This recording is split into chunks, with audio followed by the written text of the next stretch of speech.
जय श्री कृष्णा, जय श्री राम, जय गौ माता, जय राधे श्याम। और आप सब कैसे हैं? आप देख रहे हैं तुलसी तपोवन यूट्यूब चैनल। और इस वीडियो में हम चर्चा कर रहे हैं एकादशी को लेकर के। आंवला एकादशी की व्रत कथा सुनिए, जिसकी कितनी बड़ी महिमा है।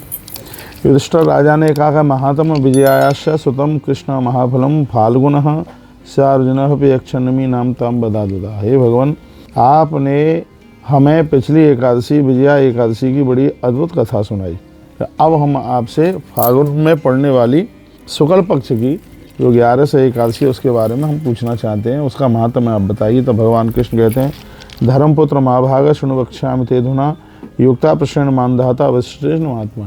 हे धर्मराज युधिष्ठिर, जो गुरुदेव वशिष्ठ ने मानधाता राजा को कथा सुनाई आंवला एकादशी की, वही कथा हम आपको सुनाने के लिए जा रहे हैं। फाल्गुन से विशेषण विशेष कृतो नप आंवला की व्रतम पुण्यम विष्णु लोक फलप्रदम। आंवला के व्रत को, इस व्रत को एकादशी को कोई करता है तो उसको विष्णु लोक में वैकुंठ में रहने से जितना पुण्य प्राप्त होता है उतने फल की प्राप्ति होती है। और जो इस एकादशी को व्रत करता है अंत में उसे विष्णु लोक ही प्राप्त होता है। ये भगवान श्री कृष्ण ऐसा दावा करते हैं। और क्या कहते हैं, आंवला का तले गत्वा जागरणम तत्र कारयेत। यदि आंवला के वृक्ष के नीचे बैठकर रात्रि में यदि किसी ने जागरण किया है तो उसका फल भदौरिया जी कितना लिखा है, इसमें लिखा कृत्वा जागरणम रात्रौ गौ सहस्र फलम लवे। तो यदि आंवला के पेड़ के नीचे किसी ने भगवत नाम संकीर्तन किया या गुरु मंत्र का जप किया तो उसको 1000 गौ माता का गौदान करने का तत्काल उन्हें फल प्राप्त हो जाता है। ऐसा वर्णन किया गया।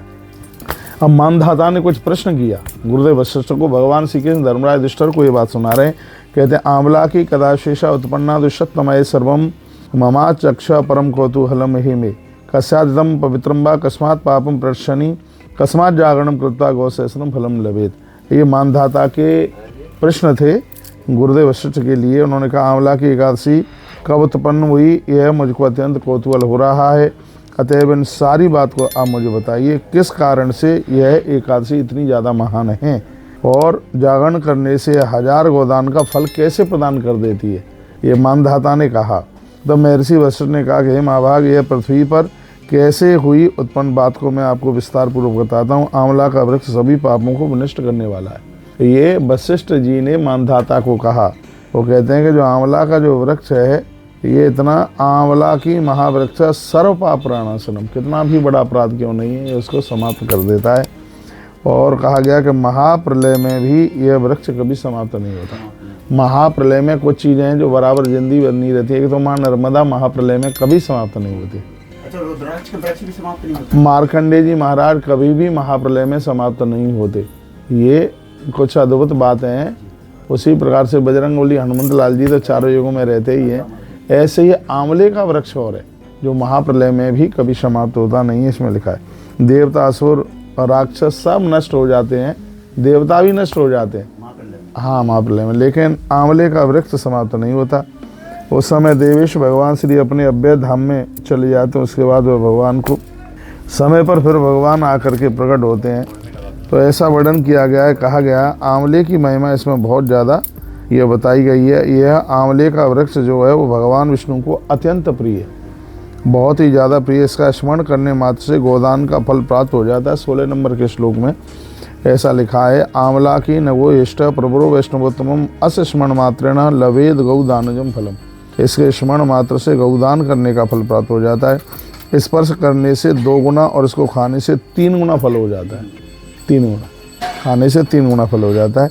अतएव धात्री का सेवन अवश्य करना चाहिए, यानी आंवले का सेवन जरूर करना चाहिए। यह वैष्णवी है, सभी पापों को दूर करने वाला है। आंवले के मूल में भगवान विष्णु का निवास होता है। जैसे बेल वृक्ष की जड़ों में भगवान महादेव का निवास है, वैसे आंवले की जड़ों में भगवान विष्णु का निवास है। और इसके जो ऊपर है पत्तों इत्यादि पर साक्षात वेदाता ब्रह्मा जी बैठे हैं। ऐसा 18 नंबर के श्लोक में लिखा है, सर्व पाप हरा प्रोक्ता वैष्णवी पापनाशिनी तस्या मूलिस्ततो विष्णु तद्दुर्ते च पितामह। ऊपर ब्रह्मा जी हैं, नीचे मूल में स्वयं भगवान नारायण बैठे हैं। इसके स्कंधों में भगवान शिव, इसकी जो डालियाँ उसमें भगवान महादेव बैठे हुए हैं, ऐसा वर्णन किया गया है। ऐसा कहा गया, स्कंधे च भगवान रुद्र संस्थे परमेश्वर। स्वयं भगवान रुद्र इसकी शाखाओं में बैठे हुए हैं। शाखाओं में और भी सभी मुनिगणों का निवास है। जिस धात्री आंवला का मैंने वर्णन किया वह सर्वदेवमय, ये सभी देवता इससे अति प्रसन्न होते हैं। अतः भगवान विष्णु के भक्तों के लिए तो बहुत पूज्यतमा है। ये कहा गया, ऋषियों ने कहा, आप कौन हैं? आपको हम लोग नहीं जानते, आप किस कारण आए, आप देवता हैं या कोई और दूसरे। एक बार ऋषियों ने पूछा, आप ठीक ठीक से बताइए। तो आकाशवाणी ने कहा कि जो सभी भूतों तथा भुवनों की सृष्टि करते हैं, जिनके द्वारा पूरी दुनिया और ये पूरी सृष्टि बनती है, जिनका साक्षात्कार विद्वान भी नहीं कर पाते, तो वही सनातन भगवान विष्णु ही इस आंवले के रूप में है। तो ऐसी अद्भुत ये कथा भैया ये सुनाई गई है। ऋषियों ने तब स्वयं भगवान को इस व्रत की विधि के बारे में पूछा। आंवले के वृक्ष से एकादशी की महिमा की उत्पत्ति को वर्णन किया गया है। तो ऋषियों ने कहा, आप इस व्रत की विधि बताइए जिससे व्रत पूरा हो, इसके मंत्र और देवता कौन कौन से इसके बारे में बताएं। मैंने संक्षेप में कथा सुना दी है आपको, नहीं तो घंटों लग जाएंगे, वीडियो ज़्यादा बड़ी हो जाएगी। तो इस व्रत से में क्या क्या दान दिया जाता है, स्नान कैसे करना चाहिए, इसकी पूजा की विधि बताइए, आप इसके अर्घ तथा अर्चना के मंत्रों को ठीक ठीक से बताइए। तब भगवान विष्णु ने कहा, हे द्वैतश्रेष्ठो, आप लोग इस व्रत की पूजा की विधि को सुनो। तो व्रती यह नियम करे कि मैं एकादशी को निराहार रहूँगा और द्वादशी के दिन भोजन करूँगा, एक बार भोजन करूँगा, ऐसा मन में विचार कर ले। श्रूयताम यो विधि सम्यक व्रतस्वा एकादश्याम निराहार स्तत्वा चयु परयनी भोक्षे यम पुंडरीकाचम शरणम में भगवान चता इति कृत्वा तो नियम दंत धावन पूर्वकम। नियम बताए गए हैं कि हे पुंडरीकाच, हे अच्युत, आप मेरी रक्षा करें।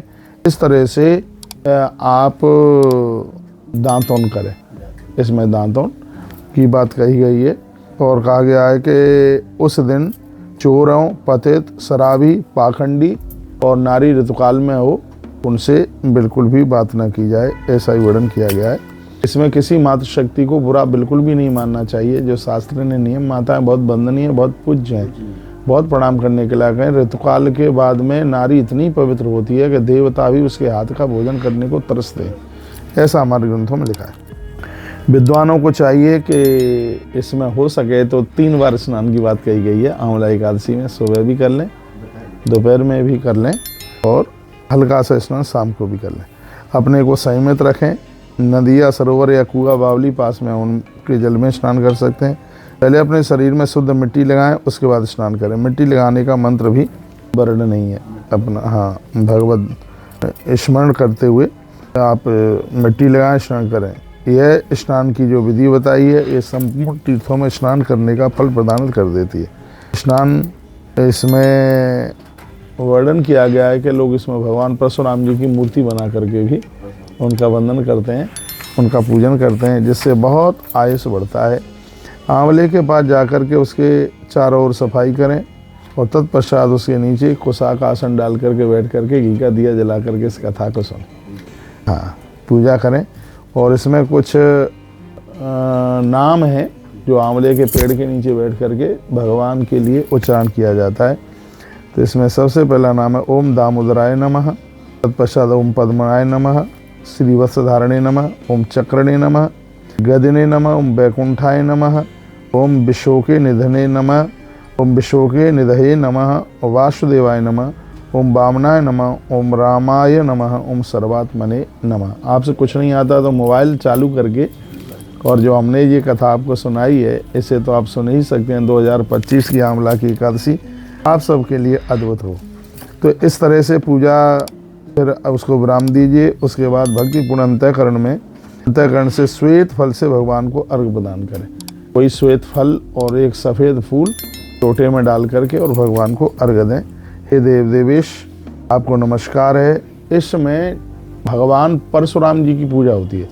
आंवला की एकादशी में परशुराम भगवान की पूजा होती है, वैसा वर्णन किया गया है। और भगवान विष्णु का रात्रि को जागरण करें, वर्णन किया है।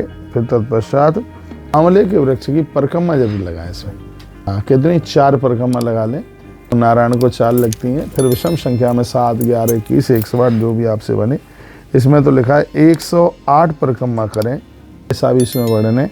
लिखा है 108 ना कर पाए तो 28 परिक्रमा कर लें आंवले की। मैं इसके लिए आपको श्लोक बोले देता हूँ। 57 नंबर का श्लोक है। अष्टाधिकम शतम चैव अष्टाविंशतिरेव तत्प्रभाते समय कृत्वा नीराजनम हरे। कहा गया है कि इसके पश्चात सवेरा होने पर श्री हरि की आरती करें। रात को जागरण, ये द्वादशी को भोर में वर्णन किया गया है, रात को जागरण है। ब्राह्मण की पूजा करके सामग्री पूजा की है वो ब्राह्मण देवता को दे दें। द्वादशी के दिन उन्हें भोजन कराएं।